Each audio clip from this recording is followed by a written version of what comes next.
So why air prune raised boxes? One is access. Anybody can grow these trees. Two is it just produces a really nice root system that has downstream benefits. And then three would just be more general environment. Like there's no plastic in these. And if you take care of them, they last for a number of years. If you're clever, you can build them out of recycled materials, wood and wire that you upcycle or pull out of the trash. A lot of the trees that we grow for agroforestry tend to have really long tap roots. That's like the main root that comes out of the, let's say acorn first. It goes deep, and anyway, so if you grow a tree in a container, the tap root goes down, it hits the bottom of the container, and then it starts weaving around looking for more places to go. So what you end up getting are weird shaped tap roots, or the root literally will strangle the tree. So the way these air prune raised beds work is the tap root goes down and penetrates through the bottom of the bed, which is suspended above the ground, by like a hand width. And the tap root touches the air and it goes, oh, no, I'm not gonna go there, no thank you. And instead the tree produces all these auxiliary lateral roots. So instead of one long taproot that maybe is strangling itself or is, weird shape, you get this mass of, just looks like a Medusa head of a root system. All those small roots increases the surface area of the root system.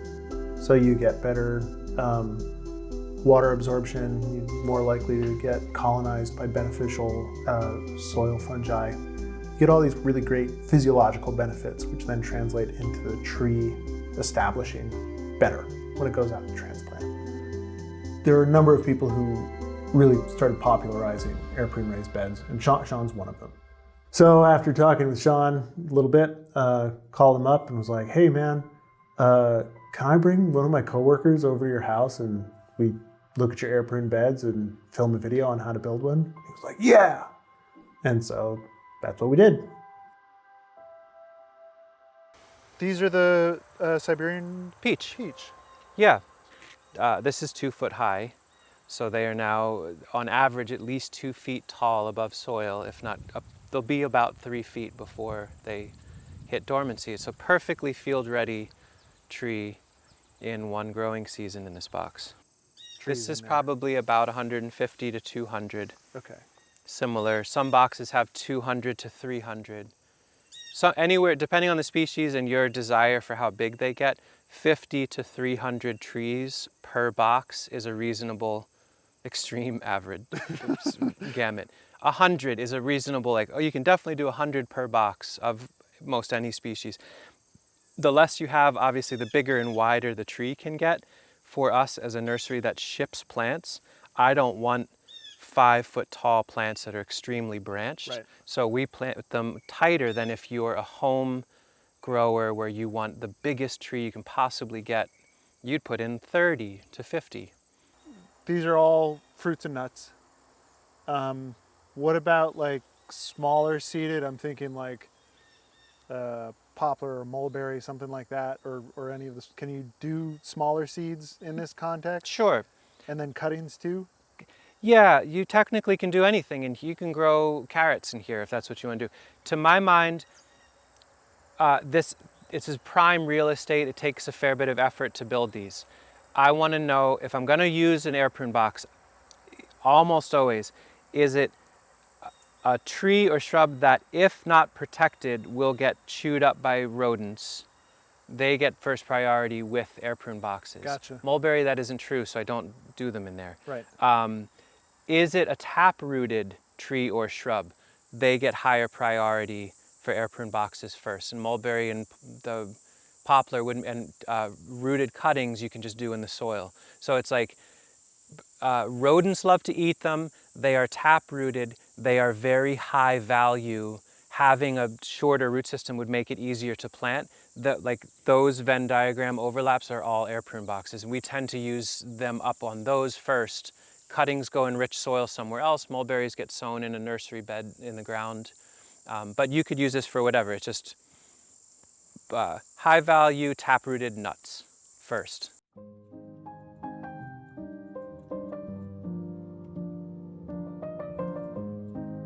For this demonstration, I'm using the lumber that I use for building these. And I want to be clear, black locust is pretty much ideal. I love it. If you're lucky enough, we live in an area where there's a black locust mill.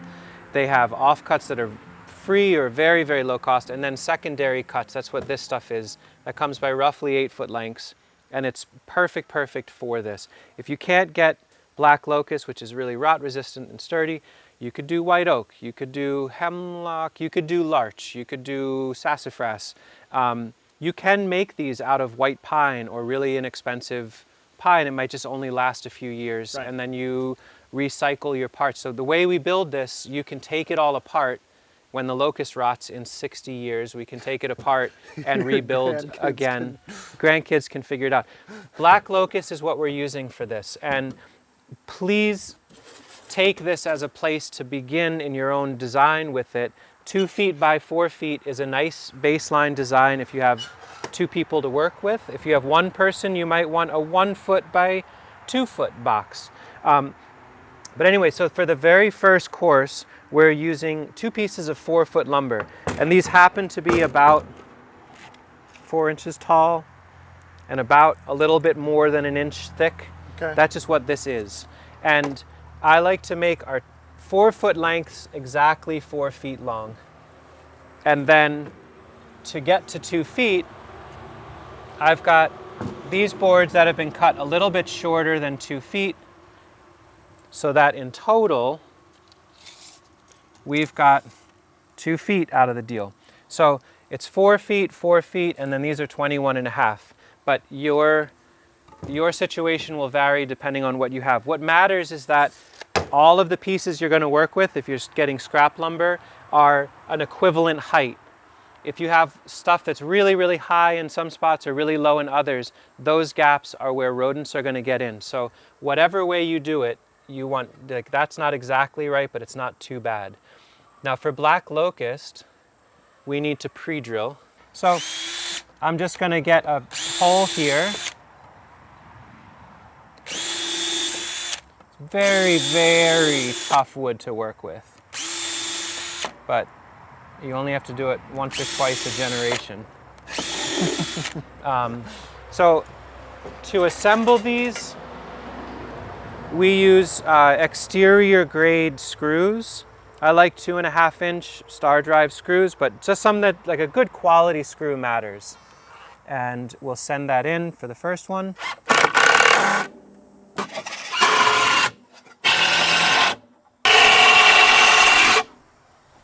For the air pruning mesh, so this part we haven't seen yet, this is what we use for our bottoms.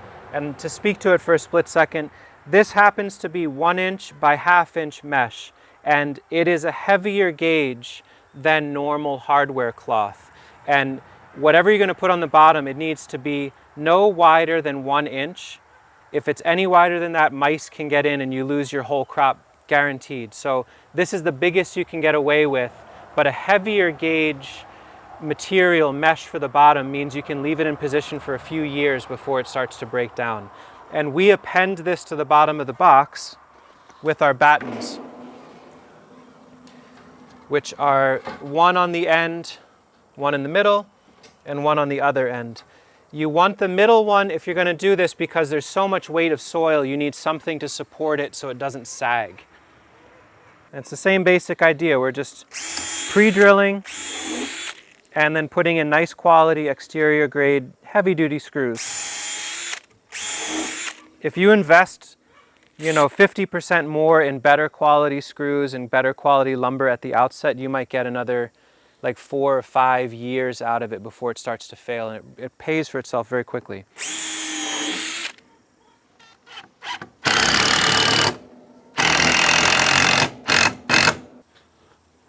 So we got a little bubble here. Is that something we just staple later or something? Yeah, so you can use a T50 stapler for that. You can also use, there's like heavier duty, you can put a batten in there. If you want to be really thorough, that's the move. A little block of wood screwed in is ideal.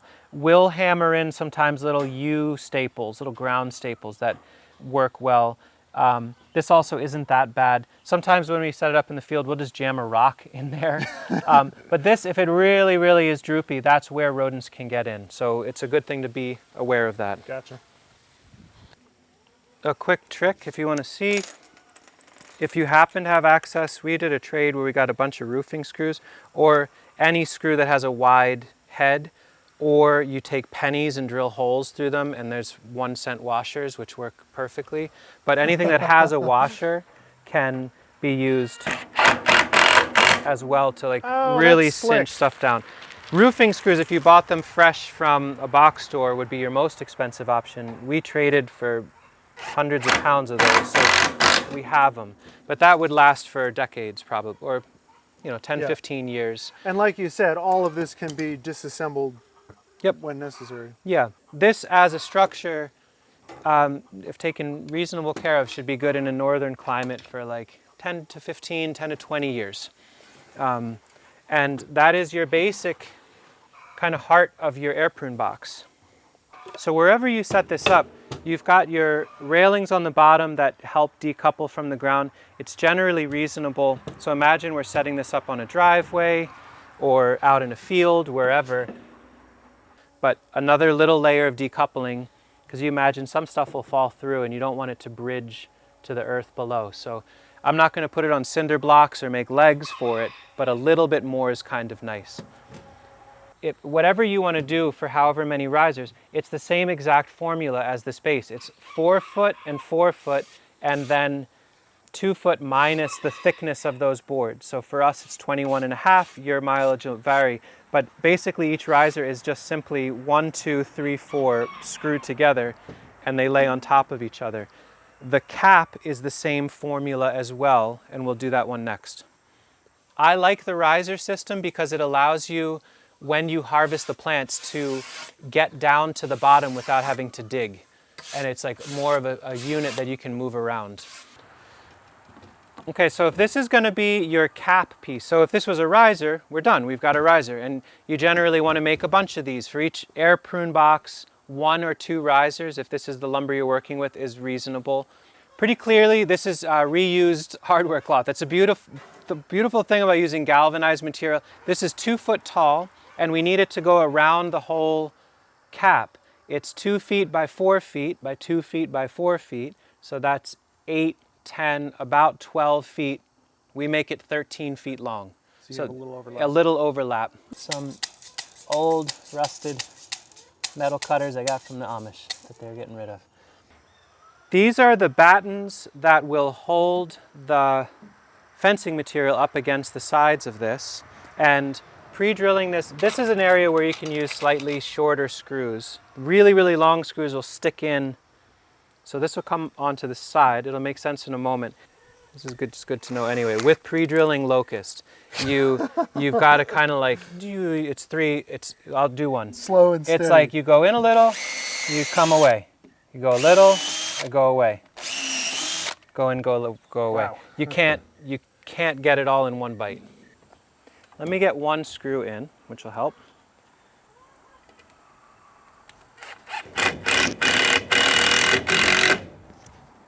Then we can get this where we want it. Fold it over. You can watch your hands there. Yep.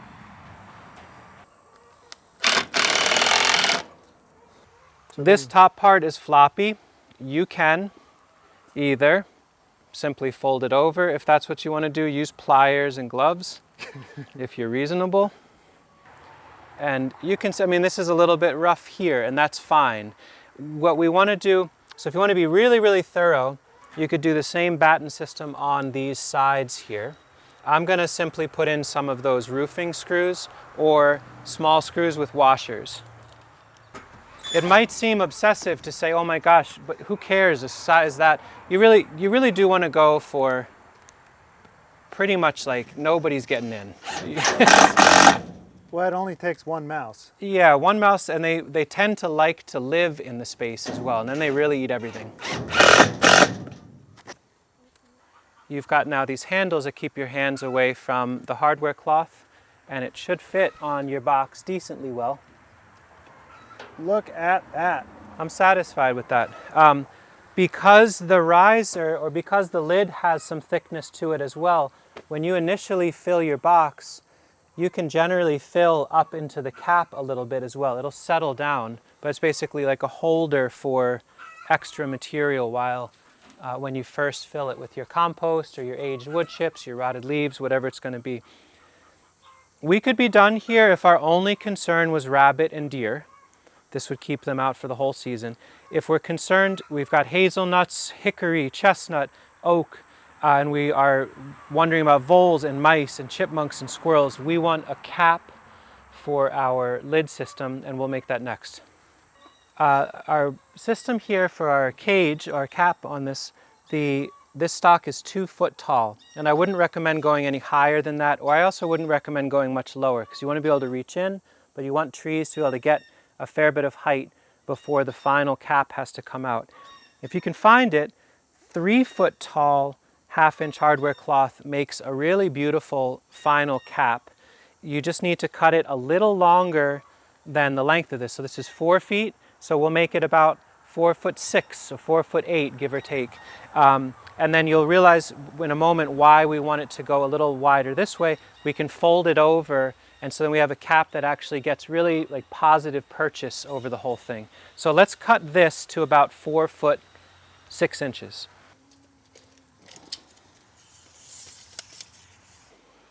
We have a 3 foot by 4'6" cap cutout, and we'll take a couple of inches, 3 inches, 2 inches or so, so maybe right to about that line, and we fold over. That gives us 2 inches or so on this side. We do about 4 squares or so. That gives us about 2 inches on this side. This will all make sense in a moment. We're not making it absolutely tight, tight, tight. You want it to be a little bit of play so you can do what you need to do. And then I like to snip up the side a few inches, about, let's see, 1, 2, 3, 4, 5, 6, 7, let's say 7. If you want to count roughly 7 on your side, we can start folding somewhere, yeah, right in there. So basically we're just cutting this material so we can fold it. These numbers are starting places. 5 or 6 is great. So we've got like the basic shape of this cap made out. Let's pause here and see how it fits on our box. We'll real world test it. We have some that fit a little better than others. You could definitely attempt to be exact with this if you choose to. So that gets us in the ballpark. It's a little bit wider here than it needs to be, but that's fine. And we can then take these side pieces and fold them over. Use pliers if that's how you choose to do it. We get a little bit of extra security when we plant our trees, seeds in here. We put some weights on this for the beginning of the season, and that keeps it from the wind knocking it off, or a creature experiment, like a chipmunk could lift this maybe. So we're done when we put something like that. Sometimes it's bricks. This is a very rough iteration of, I think, a very sound concept with this, that we're using scrap locust lumber in this case. What does it look like to get white oak or larch, some other rot resistant wood from wherever you are, pine if that's what you want. I'd really dissuade people from using pressure treated lumber. I think you don't want the chemicals, and it's expensive and it's not that strong. This should last a very long time. You can make it way more beautiful and accurate and tight if you want, but it's good to see some very beginner, very rough build aesthetic with this, and this will be very functional for being an air prune box for probably about a decade or more. You don't have to do a 2 foot by 4 foot air prune box, but when you do, you have access to 2 foot standard units of hardware mesh and 2 foot wide pieces of bottom mesh. It's a little bit easier. Rather than 3 feet, you got to cut a lot more. So 2 foot by 4 foot, we've got your risers, as many as you want. 1 or 2 is fine. The cap, then a lid on that made out of 3 foot wide hardware cloth. All of this will be documented, I believe. Yep. So you can look for those notes there. And take this as a starting place. This is a recipe to begin your adventure. Figure out with the materials you have access to what can constitute a good enough air prune box for what you're trying to do.